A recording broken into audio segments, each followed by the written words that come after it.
Warahmatullahi wabarakatuh.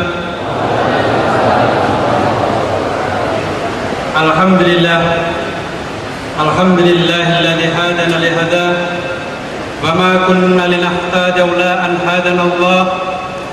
Laqad ja'at rasul rabbina bil haqq wa nudu an tilkumul jannatu uristumuha bima kuntum ta'malun. Walladzi arsala rasula bil huda wa dinil haqq lidhira ala dini kulih walau karihal musyrikun. Asyhadu an la ilaha illallah wa asyhadu anna Muhammadar Rasulullah. Allahumma sholli ala Muhammad wa ala ali Muhammad, amma ba'd. Yang terhormat para tokoh masyarakat yang kami hormati, Al-Habib Muhammad Rizik beserta rombongan, yang kami hormati seluruh rekan-rekan yang membantu di dalam kelancaran acara ini. Kami sebagai Ketua Front Pembela Islam Surakarta akan sedikit memberikan keterangan sebagaimana apa yang kami lakukan dari tahun 2008 sampai saat ini menginjak habisnya tahun 2009. Yang pertama, bukan seluruh media yang menyiarkan kepada kami bahwa apa yang kami lakukan di dalam amar ma'ruf nahi mungkar itu adalah benar, tetapi kita semua di dalam melaksanakan amar ma'ruf nahi mungkar, pertama yang saya lakukan adalah secara prosedur yang sangat luar biasa, sebagaimana prosedur yang telah diberikan oleh pimpinan Front Pembela Islam, sebagaimana yang sudah tercatat dalam buku aturan-aturan dalam melaksanakan amar ma'ruf nahi mungkar. Tetapi kebanyakan dari langkah awal yang saya lakukan ini tidak tersiar. Kemudian diambil yang terakhir, apabila kita terjadi sesuatu di dalam melaksanakan amar ma'ruf nahi mungkar, maka baru berita itulah dimunculkan. Dan insya Allah kami melaksanakan tugas ini walaupun terjadi apapun yang terjadi, atas izin Allah, insya Allah kami tetap sabar. Kemudian kami mengajak kepada seluruh umat Islam, mengajak seluruh laskar-laskar Islam se-ex-Kadidana Surakarta, bahwasanya di wilayah kita Solo khususnya di dalam kota sudah terjadi banyak kemungkaran, yang diantaranya yang baru kita kerjakan ini saat sekarang ini adalah menutup tempat prostitusi yang terorganisir, yang sebagaimana telah diberitakan Front Pembela Islam telah menutup 8 tempat prostitusi yang didesain sebagaimana penjualan perempuan. Maka dari itu kami Front Pembela Islam meminta dukungan kepada seluruh laskar Islam Surakarta, seluruh ormas-ormas Islam. Mari kita semua memerangi segala bentuk kemaksiatan yang berada di sekitar kita. Allahu Akbar. Allahu Akbar. Allahu Akbar. Harapan saya, kami sebagai Ketua Front Pembela Islam tetap istiqomah, yang pada saat sekarang walaupun kepolisian telah memproses sebagaimana diberitakan di dalam media, yaitu penjualan perempuan, yang kami sudah mendapatkan segala bentuk bukti dan kami laporkan, maka sampai sekarang pun prosesnya masih mengambang. Maka dari itu marilah kita semua bersatu untuk menghabiskan segala bentuk kemungkaran dengan secara baik, dan mari kita tekan mereka-mereka yang berkuasa di wilayah Surakarta ini. Allahu Akbar. Allahu Akbar. Allahu Akbar.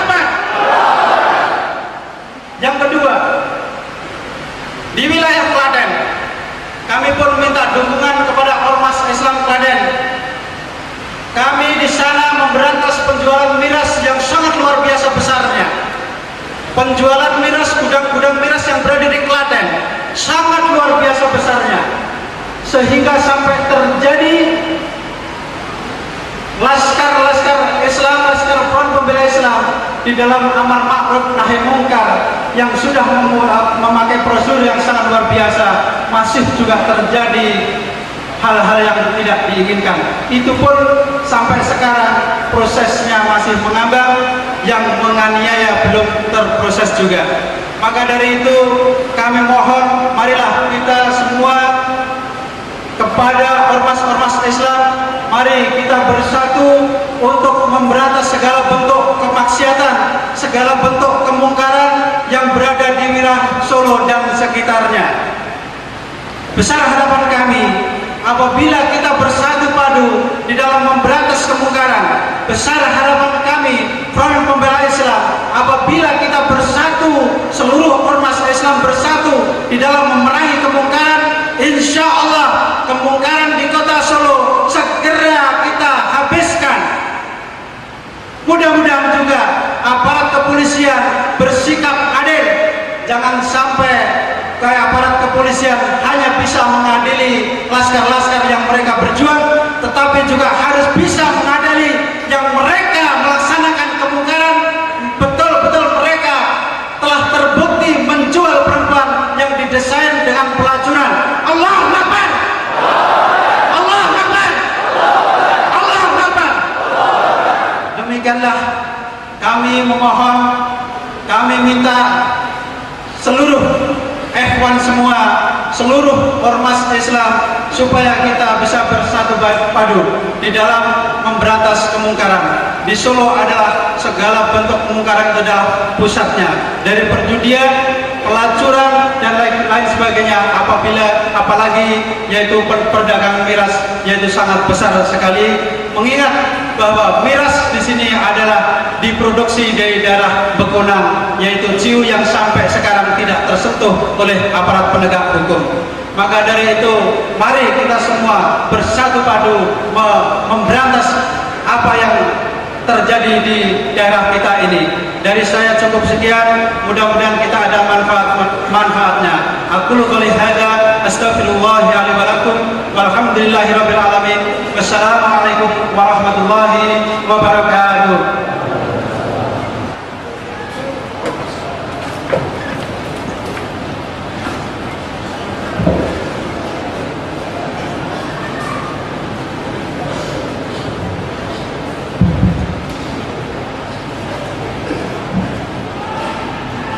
Assalamualaikum warahmatullahi wabarakatuh.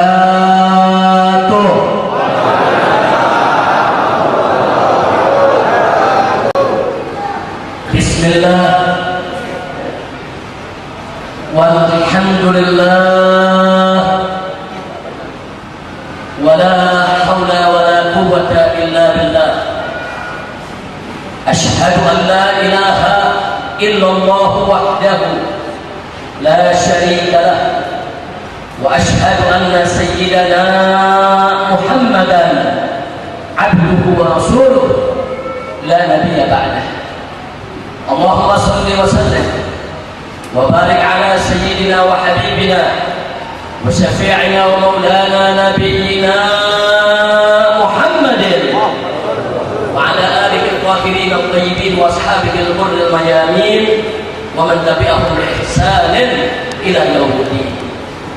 أحبائي الكرام، أوصيكم جميعا ونفسي بتقوى الله وبطاعة رسول الله صلى الله عليه وسلم، فنسأل الله سبحانه وتعالى أن يهدينا إلى صراطه المستقيم ويجعلنا من المتقين ويدخلنا جنته جنة النعيم والحمد لله رب العالمين. Taqabbalallahu minna wa minkum wa taqabbal ya karim. Kepada para habaib, para alim ulama, para kiai, para tokoh, para aktivis Islam, kepada seluruh mujahidin yang sama kita cintai dan kita muliakan, dan selalu kita doakan semoga senantiasa mendapatkan kekuatan istiqamah di jalan Allah Subhanahu wa taala. Semoga senantiasa mendapatkan kemenangan dalam setiap langkah dakwahnya dan perjuangannya, dari dunia hingga akhirat. Amin ya rabbal alamin. Selanjutnya tidak lupa secara khusus salam penghormatan ini saya sampaikan kepada orang tua kita, guru kita yang sama kita cintai, Al-Muhtaramul Mukarram Al-Ustaz Al-Haj Mudakkir hafizahullah ta'ala wa arda. Begitu juga kepada Kiai Haji Saifuddin Ad-Dardiri yang datang dari Kebumen. Alhamdulillah, mudah-mudahan kehadiran beliau-beliau ini beserta para alim ulama yang lainnya, kiai-kiai yang lainnya yang tidak saya sebutkan satu persatu nama-nama beliau, tapi sedikit pun tidak mengurangi ihtiram kita kepada mereka. Semoga kehadiran mereka semua bersama kita di tempat ini akan lebih menjadi penyebab turunnya rahmat dari Allah untuk kita semua, untuk disatukan hati-hati kita dan diperkuat ukhuwah Islamiyah di antara kita, insyaallah. Ahiba'il kiram, tadi kita sudah sama dengarkan apa yang disampaikan oleh Ad-Da'i ilallah Ustaz Shalih Mahmud. Begitu juga yang disampaikan oleh Akhina Al-Fadil, itu Saudara Munarman sarjana hukum. Dan yang menarik, acara ini tadi dibuka dengan firman Allah Subhanahu wa taala dalam Al-Qur'anul Karim yang sudah sama kita dengarkan, di mana ayat yang dibaca tadi sama-sama kita dengar. Dibuka adalah a'udzubillahi minasyaitonir rajim wa'idhu lahum mastata'tum min quwwah wa min ribatil khair turhibuna bihi aduwwallahi wa aduwwakum. Al-ayah. Shadaqallahul azim. Luar biasa ayat tersebut, ibadallah. Tegas Allah menyatakan kepada kita semua, kepada orang-orang yang beriman, Allah yang menyatakan wa'idhu lahum mastata'tum min quwwah.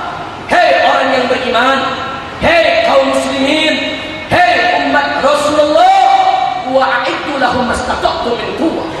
Persiapkanlah apa saja yang sanggup kamu siapkan dari segala kekuatan untuk menghadapi mereka, musuh-musuh Allah yang setiap saat bisa menghancurkanmu. Di sini Allah menyatakan mastata'tum min quwwatin, apa saja kekuatan yang bisa kau siapkan, wajib kau siapkan untuk menghadapi musuh-musuh Islam. Wajib. Bahkan sampai-sampai Allah mengingatkan wa min ribatil khair, termasuk tali kekang kuda perangmu. Karena di zaman Al-Quran itu diturunkan, kita tahu perang menggunakan kuda-kuda dengan tali kekang yang harus bisa dikuasai oleh para pejuang. Maka di zaman ini kendaraan apapun yang digunakan untuk berperang, kewajiban umat Islam untuk bisa menggunakannya. Ibadah. Untuk apa kita mempersiapkan diri? Allah yang menyatakan dalam ayat tersebut, turhibuna bihi aduwallahi wa aduwakum. Dengan kau punya persiapan tadi, engkau akan mampu membuat musuh-musuh Allah, musuh-musuhmu sekalian menjadi takut kepada kamu. Masya Allah. Jadi berdasarkan ayat ini saja sudah cukup sebetulnya dalil buat umat Islam untuk mempersiapkan diri dengan segala kekuatan dalam rangka menghadapi musuh Allah. Apa yang harus dipersiapkan? Kesehatan fisik kita, keterampilan perang kita, kelengkapan senjata kita, kemahiran strategi kita, keberanian mental kita. Wajib umat Islam mempersiapkan itu semua sudah. Karena tanpa persiapan yang sedemikian rupa, musuh tidak akan pernah memandang kita. Tanpa persiapan sedemikian rupa, musuh tidak akan pernah takut kepada kita. Tanpa persiapan sedemikian rupa, kita tidak akan pernah mampu untuk menghadapi kekuatan musuh. Sudah semua harus dengan pelatihan, harus dengan persiapan, harus dengan perbekalan. Itulah kewajiban yang sudah diingatkan oleh Allah sejak 14 abad yang lalu. Alhamdulillah. Nah, kenapa Allah menyatakan sedemikian rupa? Karena Allah Maha tahu karakter musuh-musuhnya, saudara. Kan tadi ayatnya sudah dibacakan oleh Ustaz Shalih Mahmud. Faqala ta'ala fi kitabihil aziz, lan tarda'an kal yahud wa lan nasara hatta tattabi'a millatahum. Allah sudah kasih tahu nabinya, ya Muhammad, ya Rasulullah, wa lan tarda'an kal yahud wa lan nasara. Orang-orang Yahudi dan orang-orang Nasrani tidak akan pernah ridho kepada engkau ya Muhammad. Mereka tidak akan pernah ridho sampai kapan? Hatta tattabi'a millatahum, sampai engkau ikut kepada millah mereka. Saudara, dalam ayat ini disebut millah, tidak disebut hatta tattabi'a dinahum, sampai engkau ikut agama mereka, tidak, tapi yang disebut sampai engkau ikut millah mereka.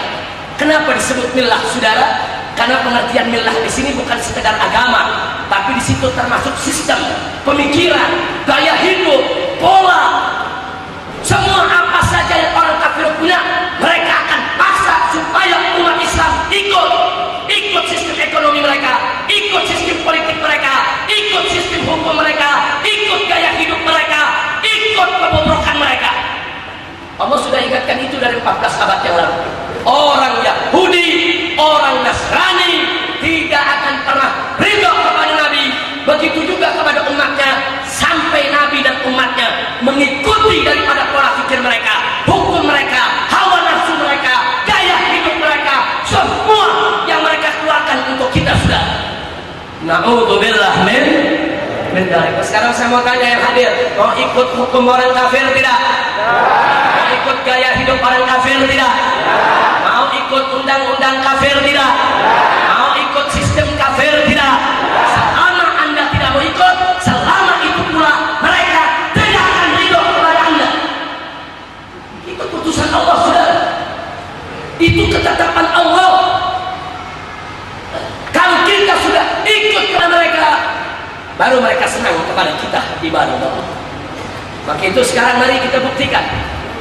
Saat ini di seluruh dunia, kekuasaan Zionis internasional, kekuasaan Salibis internasional, mereka bersatu padu untuk menghancurkan kekuatan Islam di mana-mana. Yang direpresentasikan dengan kekuatan Amerika maupun Israel dan seluruh sekutu-sekutunya, saudara. Mari kita lihat, saat ini Amerika Serikat dan sekutunya membuat putusan. Anda ikut kami atau jadi musuh kami.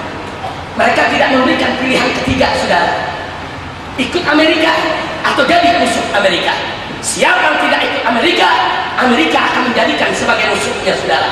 Amerika tidak memberikan umat Islam pilihan ketiga untuk berada di tengah-tengah. Tidak.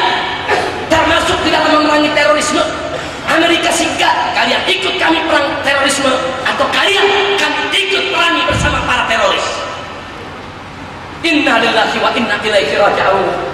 Kenapa Amerika bisa melakukan sedemikian rupa? Karena saat ini mereka merasa besar, mereka merasa kuat, dan mereka tahu perpecahan di tengah-tengah umat Islam, saudara. Mereka tahu ketidakkompakan kita, mereka tahu ketidakbersatunya kita, mereka tahu perpecahan dan perselisihan yang ada di antara kita, dan mereka tahu tentang kelemahan-kelemahan kita saat ini, ibarat Allah. Maka itu pada kesempatan yang berbahagia ini, yang mulia ini, yang penuh barakah ini, saya ingin mengajak semua umat Islam untuk memperhatikan betul warning yang telah diberikan oleh Allah dalam Al-Quran tadi. Yang pertama, ingat, Allah Subhanahu wa Ta'ala memberitahu kita semua bahwa orang-orang Yahudi dan Nasrani tidak akan pernah ridho kepada kita kecuali kita ikut daripada kemauan mereka, ikut pola pikir mereka, ikut sistem dan undang-undang mereka dalam semua sektor kehidupan. Karenanya Allah Subhanahu wa Ta'ala memberitahu kita kemudian, kalau kita sudah tahu orang-orang kafir tidak akan pernah ridho kepada kita kecuali kita ikut mereka, dan kalau kita tidak ikut mereka, mereka akan hancurkan kita. Allah perintahkan yang kedua, wa'iddu lahum mastata'tum min quwwah. Siapkan kau punya diri untuk menghadapi mereka. Karena itu umat Islam wajib untuk memperkuat dirinya, saudara. Umat Islam wajib bisa perang, wajib bisa bikin bom, wajib bisa merakit bom, wajib bisa menggunakan bom, wajib untuk bisa menggunakan senjata, wajib untuk siap perang.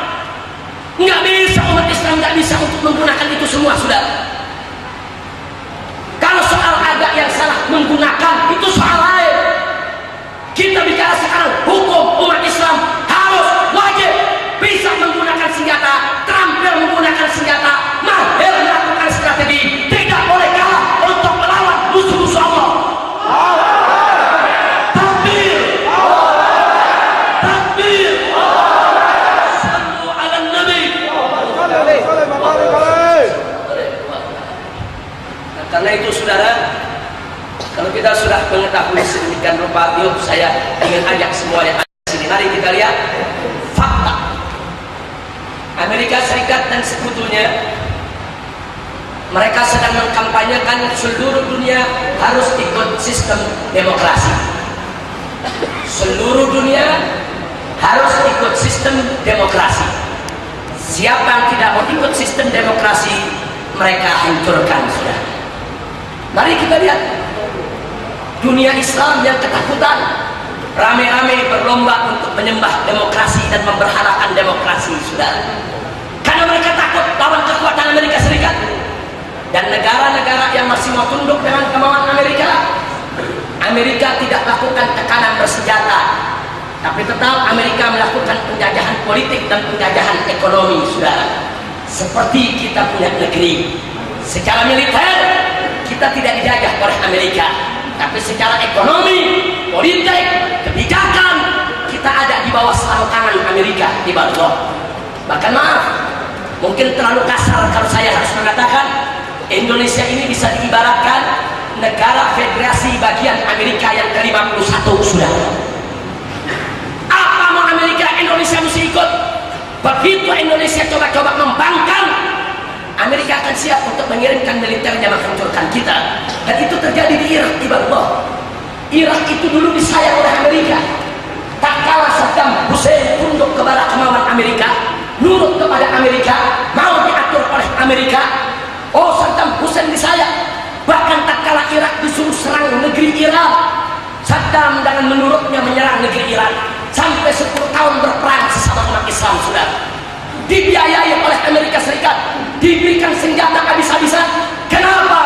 Karena Saddam bisa dimanfaatkan untuk kepentingan Amerika. Tapi begitu Saddam Hussein mencoba untuk membangkang, mencoba untuk melawan, mencoba kurang ajar, nggak menurut lagi sama Amerika, Saddam dihancurkan, ibarat. Simple, Amerika punya prinsip, kalian nurut kami, kalian kawan kami. Kalian tidak nurut, kalian musuh kami. Luar biasa. Amerika ini mau jadi jagoan dunia. Ini preman dunia, sudah.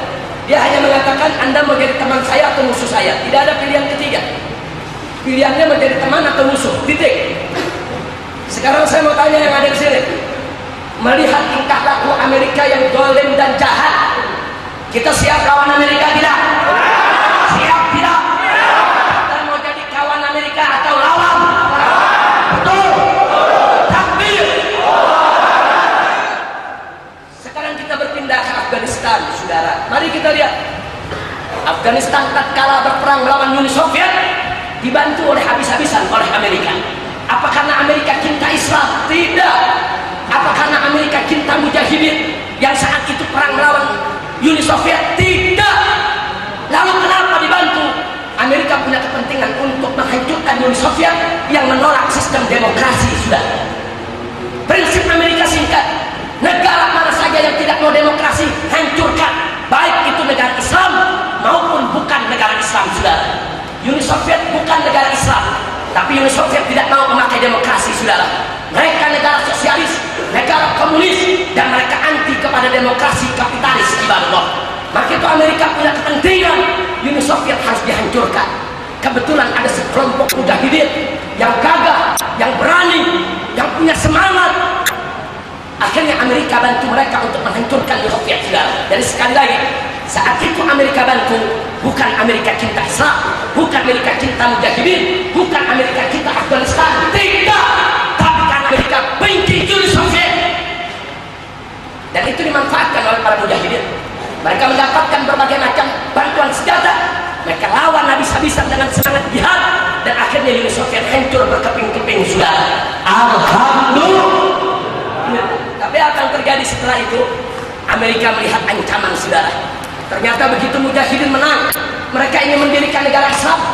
Mereka nggak mau negara demokrasi, mereka nggak mau menjadi negara kapitalis. Kemudian tampil Taliban memimpin Afghanistan dengan hukum Islam. Ini yang membuat Amerika marah. Siapapun negeri yang tidak mau tunduk dengan demokrasi Amerika harus dihancurkan. Akhirnya Afghanistan menjadi target berikutnya, diserbu dan dihancurkan oleh Amerika. Coba lihat, saudara.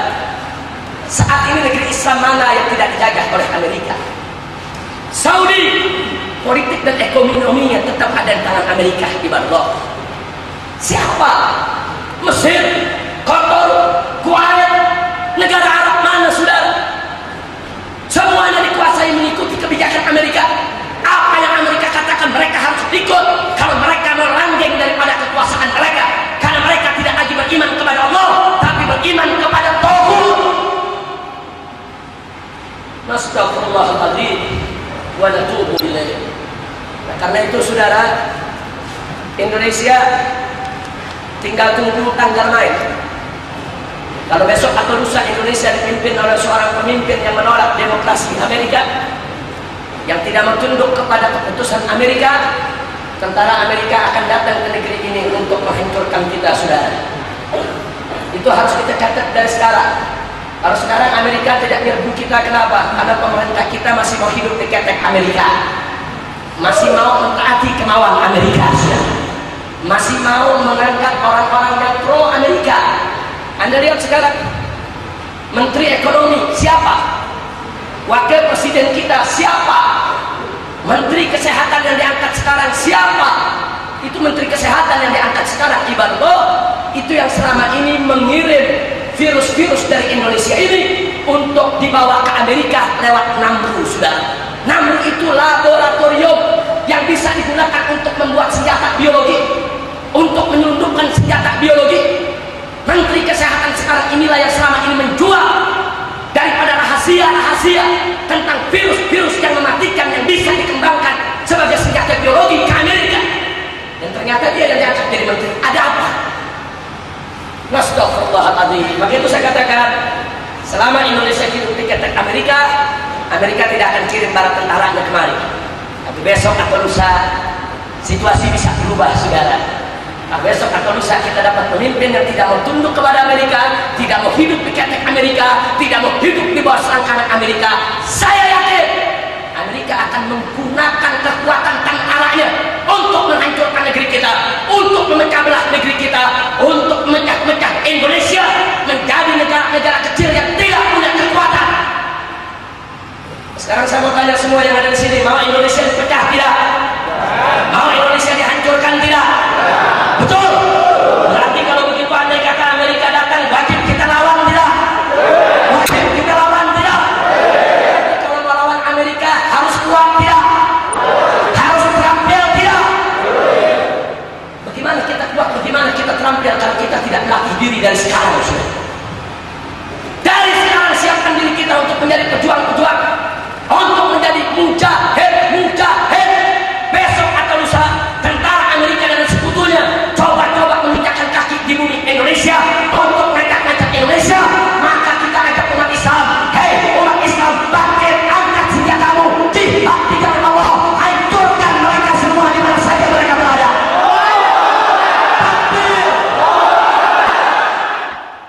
Alhamdulillah. Nah, maka itu saudara, kita sekarang ini antek-antek Amerika yang berjubah Islam, antek-antek Amerika yang berjubah Islam, itu mereka mencoba melakukan propaganda untuk mematikan semangat jihad dengan berbagai macam cara. Bagaimana supaya umat Islam anti jihad? Bagaimana supaya umat Islam takut jihad? Jangankan jihad, kalau perlu ngomong jihadnya saja dia nggak berani, saudara. Mulailah dilakukan berbagai macam propaganda. Pertama, pengertian jihad didistorsikan dulu, diselewengkan dulu. Mereka bilang jihad itu bukan hanya dengan senjata. Sholat dengan sungguh-sungguh juga jihad. Puasa dengan sungguh-sungguh juga jihad. Ya kalau kita mau jihad, sholatlah dengan baik, puasalah dengan baik. Itu saja jihad kita. Jadi mulai diselewengkan pengertian jihad, saudara. Nah kemudian mulai lagi mereka selewengkan. Apa sih jihad itu? Jihad itu adanya di zaman Nabi dulu, di zaman awal Islam. Sedangkan zaman sekarang kita tidak perlu jihad. Karena sekarang ada PBB, ada jalan diplomatik, kita bisa memperjuangkan hak-hak kita melalui perundang-undangan internasional. Ada lagi yang mengatakan, untuk apa sih kita jihad? Islam ini kan rahmatan lil alamin. Islam itu damai, Islam itu sejuk, nggak perlu untuk kita melakukan jihad. Inna lillahi. Saudara, tanpa jihad Allah tidak akan pernah memberikan kemerdekaan kepada Republik Indonesia. Allah, Republik Indonesia yang ratusan tahun dijajah oleh Belanda, dijajah oleh Jepang, dijajah oleh Inggris. Negeri ini tidak merdeka kalau tidak ada mujahid-mujahid yang berjihad di jalan Allah. Hari ini tanggal 10 November jangan diingati sebagai hari pahlawan.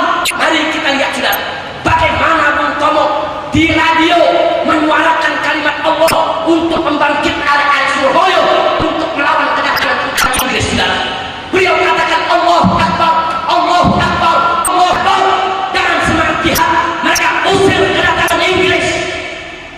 Tanpa jihad Inggris tidak akan pergi dari Surabaya. Tanpa jihad Belanda tidak akan angkat kaki dari Indonesia. Allah, tanpa jihad kita tidak akan pernah mencicipi kemerdekaan Republik Indonesia ini. Betul? Betul?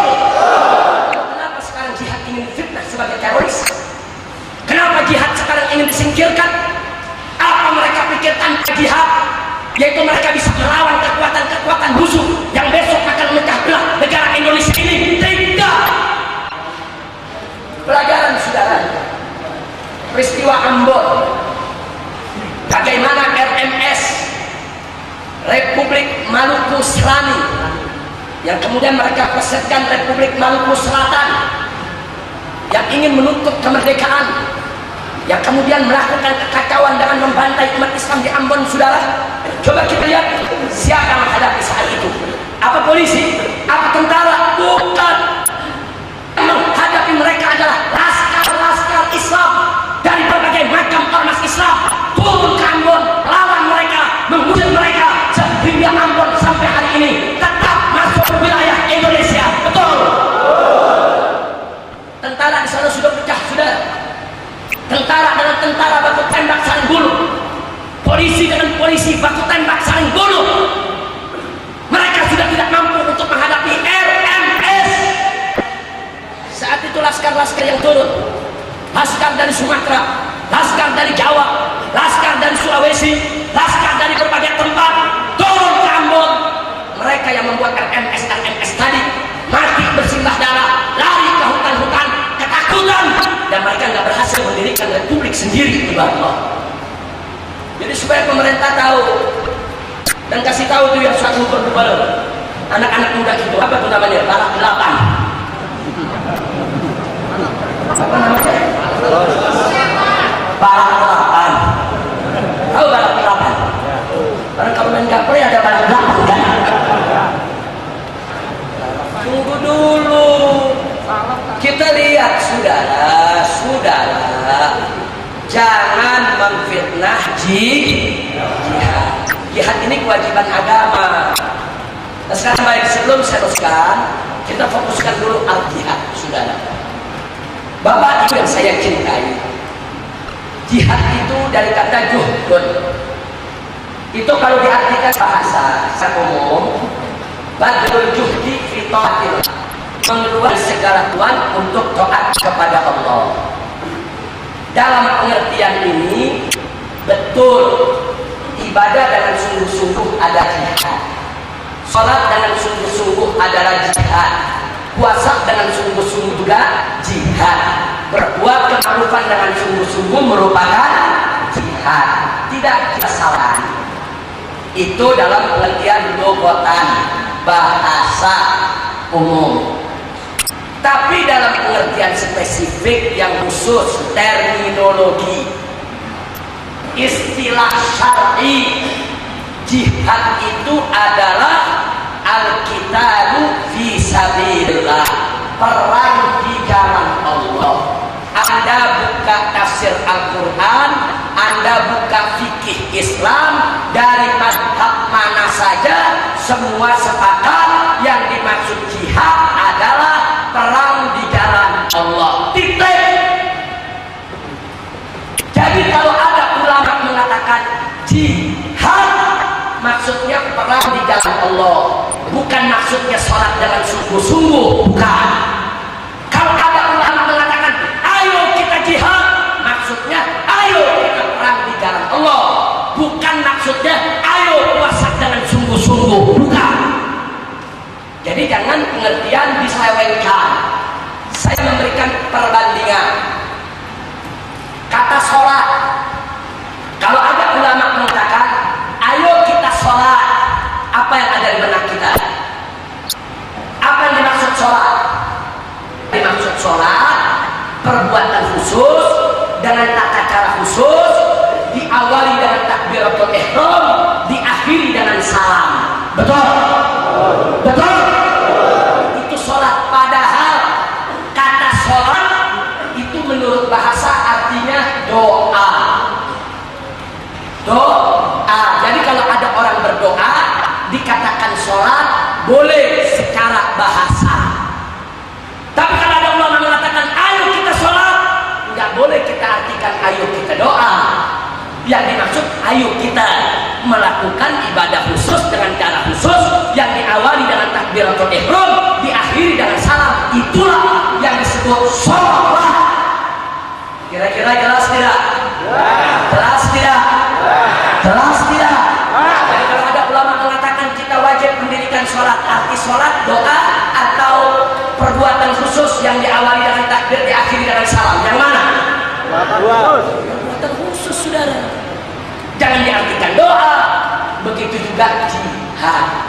Kalau kita katakan ayo kita jihad, yang dimaksud adalah ayo kita perang di jalan Allah. Tidak boleh diartikan lain, saudara. Nah, kalau diartikan lain repot. Nyiduri istri jadi jihad juga. Maunya enak-enak aja jihad. Jangan, yang namanya jihad sekali lagi artinya perang di jalan Allah. Apa namanya? Perang di jalan Allah apa namanya? Oh, ada mengatakan begini, Islam itu kan dakwah mesti lembut. Masa sih umat Islam keras bunuh-bunuh orang? Sudah, dakwah sama jihad beda. Kalau dakwah memang mesti lembut, karena Allah berfirman dalam Al-Quran, faqala ta'ala ud'u ila sabili rabbika bil hikmah wal mau'izatil hasanah wajadilhum billati hiya ahsan. Ud'u da'a yad'u da'watan, dakwah. Kalau dakwah mesti lembut, ajaklah ke jalan Tuhanmu dengan hikmah, dengan ilmu yang manfaat, dengan suri tauladan, wal mau'izatil hasanah, dengan nasihat-nasihat yang baik, wajadilhum billati hiya ahsan, ajak mereka dialog dengan cara yang terbaik. Ini dakwah, bukan jihad. Kalau jihad lain lagi, baca ayat yang lain. Bagaimana Allah katakan kepada Nabi, faqala ta'ala ya ayuhan nabi jahidil kuffar wal munafiqin waghluz alaihim. Kata Allah, ya ayuhan nabi, wahai nabi, jahidil kuffar wal munafiqin, perangi orang-orang kafir dan orang-orang munafik, waghluz alaihim, dan perlakukan mereka dengan keras. Allah yang suruh dengan keras. Enggak ada Allah bilang jihadlah kamu dengan lembut, enggak ada. Kok jihad lembut, saudara? Dari mana datangnya? Dakwah lembut, jihad keras. Kira-kira jelas tidak? Jelas tidak? Jadi yang lembut itu jihad atau dakwah? Jadi kalau yang namanya jihad lembut atau keras? Yang namanya jihad itu mesti keras. Jadi kalau ada ustaz, ada kiai atau oknum yang mengkritisi orang jihad dengan keras, dengan membawa ayat tadi, dia salah kaprah. Itu ayat dakwah, bukan ayat jihad. Ayat jihad pakai untuk jihad, ayat dakwah gunakan untuk dakwah. Kalau ayat dakwah digunakan untuk jihad, rusak jihadnya. Kita mau jihad nih, hadapilah musuhmu dengan hikmah dan nasihat yang baik.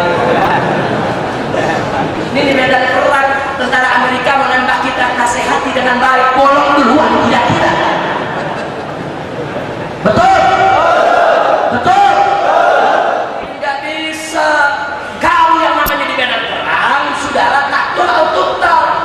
Engkau dibunuh atau membunuh, titik. Bunuh atau dibunuh, itu prinsip perang, saudara. Bukan nasihat yang baik. Jadi tempatkan masing-masing ayat pada tempatnya. Berdakwahlah dengan ayat dakwah, berjihadlah dengan ayat jihad. Setuju? Betul? Takbir. Begitu juga kalau dakwah pakai ayat jihad, rusak dakwah ini. Orang dakwah di jamaah lagi dengerin dia pakai pistol, jamaah ditembakin. Rusaknya itu dakwah. Rusaknya itu dakwah. Nggak bisa. Oh, kita dakwah pakai cara perang, bawa-bawa pedang, saudara. Nah, kemudian jamaah salah sedikit main sabar, rusaknya dakwah ini.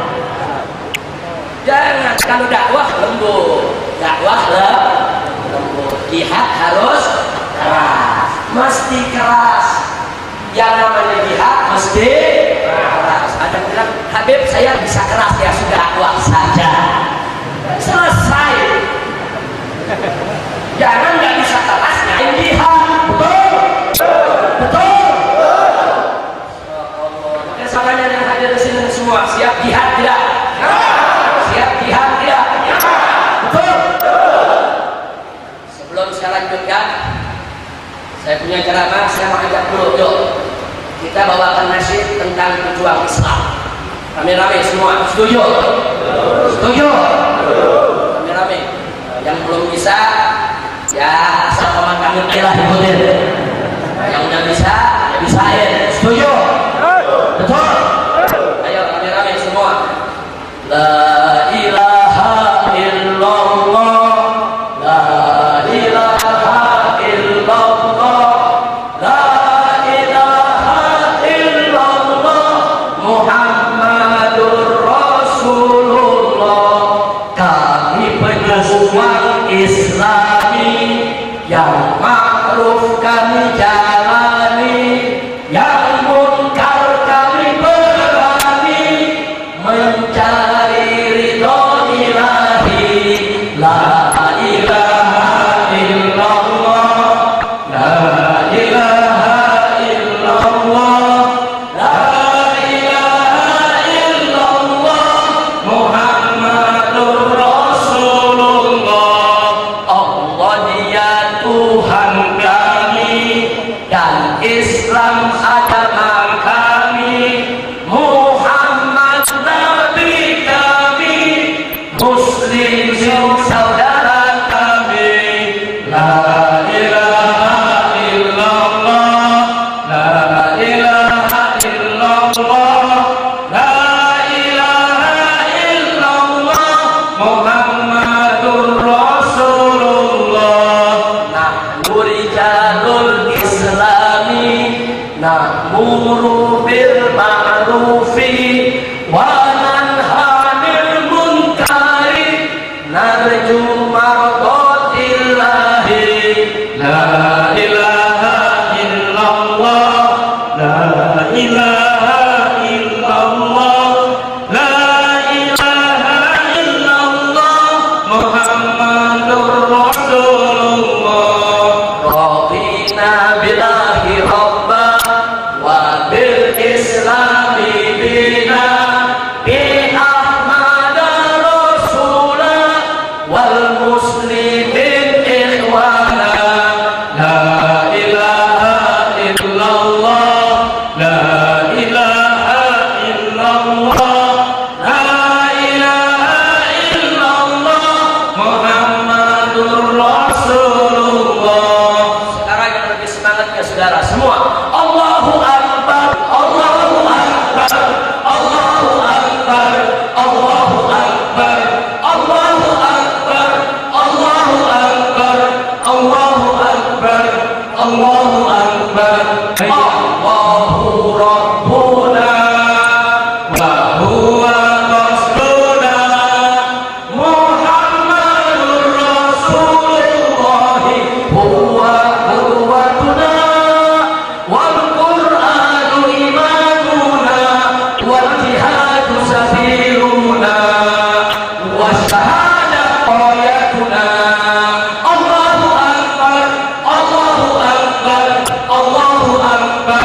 Allahu Akbar, Allahu Akbar, Allahu Akbar, Allahu Akbar, Allahu Akbar. Hayya 'alal jihad, hayya 'alal jihad, yansurul Islam wal muslimin. Hayya 'alal jihad, hayya 'alal jihad, yansurul Islam wal muslimin. Iskal iman awak mujahidin, iskal iman awak mujahidin, iskal iman awak mujahidin, iskal iman awak mujahidin. Allahu Akbar, Allahu Akbar, Allahu Akbar, Allahu Akbar, Allahu Akbar, Allahu Akbar, Allahu Akbar, Allahu Akbar. Allah Tuhan kami, Dia tujuan kami, Muhammad sang Rasulullah, Dia teladan kami, Al-Quran pedoman kami, jihad jalan kami, bagi syahid harapan kami. Allahu Akbar, Allahu Akbar, Allahu Akbar, Allahu Akbar, Allahu Akbar, Allahu Akbar, Allahu Akbar, Allahu Akbar. Ayo kita jihad, ayo kita jihad, membela Islam dan muslimin. Ayo kita jihad, ayo kita jihad, membela Islam dan muslimin. Hidup mulia atau mati syahid, hidup mulia atau mati syahid, hidup mulia atau mati syahid, hidup mulia atau mati syahid.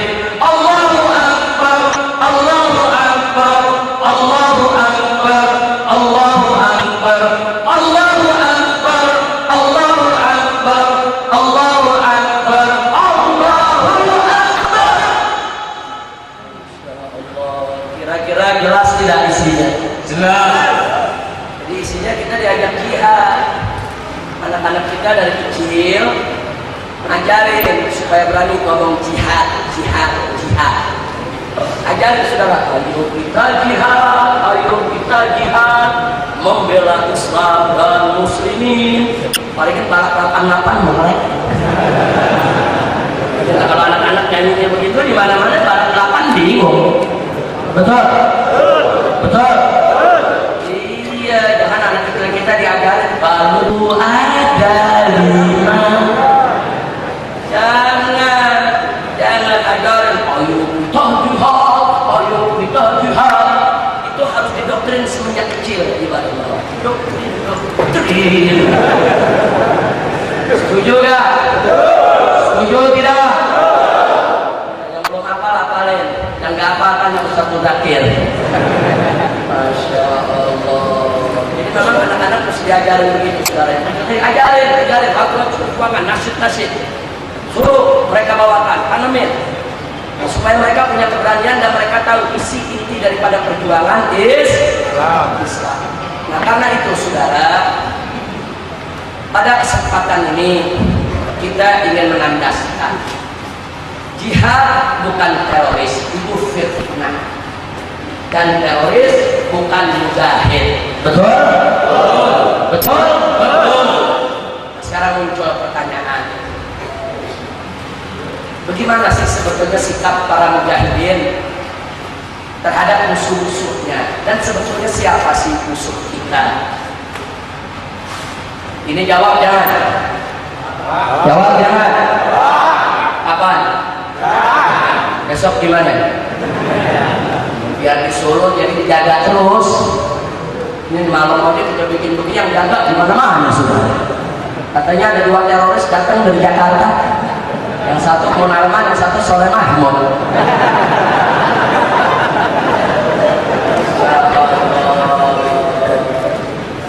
Saya bisikin Pak Munarman tadi, kita jangan keras-keras, kita masuk penjara lagi loh.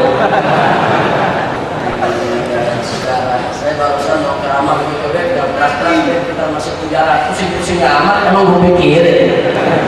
Saya sebelum masuk penjara berat badan saya 63 keluar dari penjara 75 kilo. Susah bawa badan. Masya Allah, gimana nggak enak aja Munarman. Tiap hari makan 3 kali. Tapi siang sore. Masya Allah, makanya Munarman tadi bisikin kangen makanan penjara. Ya Allah, saudara. Ya sekarang kalau saya tegur begitu, saya bilang siapa suruh lepasin gua, emang kita di dalam kita dakwah, di luar kita teriak lagi, betul? Lagi dakwah lagi, keluar teriak lagi. Kalau berangkat lagi dakwah lagi, keluar teriak lagi. Sing-singan, betul? Takbir, takbir, takbir. Siap jihad di jalan Allah, siap. Takbir. Sekarang mari kita lihat, saudara. Ada satu hal yang penting untuk saya sampaikan supaya kita tidak saling menyalahkan satu sama lainnya. Sebab dengan terjadinya peristiwa bom-bom di Indonesia, apakah itu bom Marriott, bom Kuningan, dan lain sebagainya, umat Islam di Indonesia mau diaduk, saudara. Sebagian disuruh memecah, sebagian lagi berusaha untuk membela, saudara. Ya akhirnya kita dengan kita sengaja memang diadu, betul? Betul. Masing-masing berhujah dengan dalilnya. Sekarang saya di sini tidak ingin menunjukkan saya di mana. Saya termasuk yang ngebela atau ngecam itu nanti Anda nilai sendiri. Cuman sekarang saya ingin dijabarkan bagaimana sikap pergerakan Islam internasional terhadap persoalan ini. Mau tahu tidak? Mau tahu tidak? Dan baik-baik saudara, ini penting. Kalau ada intel, tolong direkam, jangan dipotong-potong. Kadang-kadang rekam dipotong-potong. Saudara, iya deh. Ya maklum intel kan kadang-kadang SD nggak lulus. Pasal kopral, orang ngomong ke utara, pahamnya ke selatan. Dasar goblok.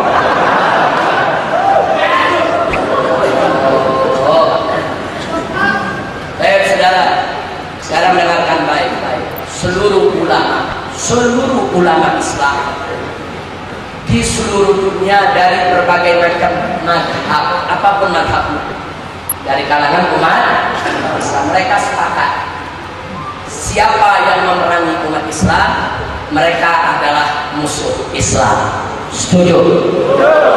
Betul? Tidak ada perbedaan pendapat di antara ulama, saudara. Siapapun yang memerangi umat Islam, maka berarti mereka adalah musuh Islam. Itu yang pertama. Tidak ada perbedaan pendapat di antara ulama dan kaum muslimin. Yang kedua, siapa yang memerangi umat Islam, maka umat Islam wajib untuk melawan mereka. Ini juga tidak ada perbedaan di antara ulama. Betul? Setuju? Sekarang kita lihat firman Allah dalam surat Al-Baqarah. Faqala ta'ala wa qatilu fi sabilillahi alladziina yuqatilunakum wa la ta'tadu innallaha la yuhibbul mu'tadin.